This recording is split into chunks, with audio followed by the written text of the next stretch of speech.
മലപ്പുറം വണ്ടൂർ തിരുവാലിയിലും കുട്ടി ഒഴുക്കിൽപ്പെട്ട് മരിച്ചു. 2.5 വയസ്സുകാരനാണ് മരിച്ചത്. കണ്ടമംഗലത്ത് തസ്ലീമ ഭാനുവിൻ്റെയും അബ്ദുൽ മുനീറിൻ്റെയും മകൻ അബ്ദുൽ മുഹീൻ എന്ന കുട്ടിയാണ് തോടരികിൽ കളിച്ചുകൊണ്ടിരിക്കെ വെള്ളത്തിൽ വീണ് ഒഴുക്കിൽപ്പെട്ട് മരിച്ചത്. വിവരങ്ങളുമായി ശിവദാസ് കന്മനം ഒപ്പം ചേരുന്നു. ശിവദാസ്, ഏറെ വേദനിപ്പിക്കുന്ന വാർത്തയാണ്. വിവരങ്ങൾ.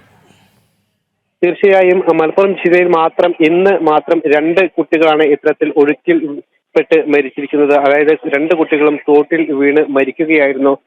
മഴക്കെടുതി ഇപ്പോഴും രൂക്ഷമായി നിലനിൽക്കുന്ന ഒരു സാഹചര്യമാണ് ഉള്ളത്. ഈ നിലവിൽ ഇപ്പോൾ ഉച്ചയ്ക്ക് ശേഷമാണ് വണ്ടൂരിലെ തിരുവാലി പഞ്ചായത്തിൽ ഇത്തരത്തിൽ ഒരു ദാരുണമായ ഒരു അപകടം ഉണ്ടാകുന്നത്. കുട്ടി തോടരികിൽ കളിച്ചുകൊണ്ടിരിക്കുകയായിരുന്നു. ആ സമയത്ത് കുട്ടി ഈ സമീപത്തുള്ള തോട്ടിലേക്ക് വീഴുകയായിരുന്നു. പിന്നീട് ഉടൻ തന്നെ കുട്ടിയെ രക്ഷിച്ചെങ്കിലും പിന്നീട് ആശുപത്രിയിലേക്ക് കൊണ്ടുപോകുമ്പോൾ കുട്ടി മരിക്കുകയാണ് ഉണ്ടായത്.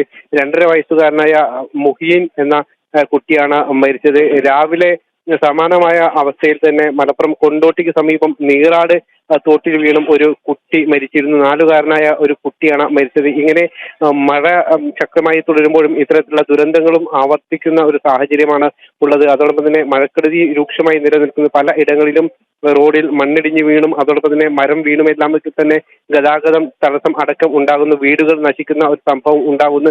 ഇത്തരത്തിൽ മഴ ഇപ്പോഴും തുടരുന്ന ഒരു സാഹചര്യവും അതിന്റെ ദുരന്തങ്ങൾ അനുഭവിക്കേണ്ട ഒരു അവസ്ഥയും ഇപ്പോൾ ഉണ്ടായിക്കൊണ്ടിരിക്കുകയാണ്.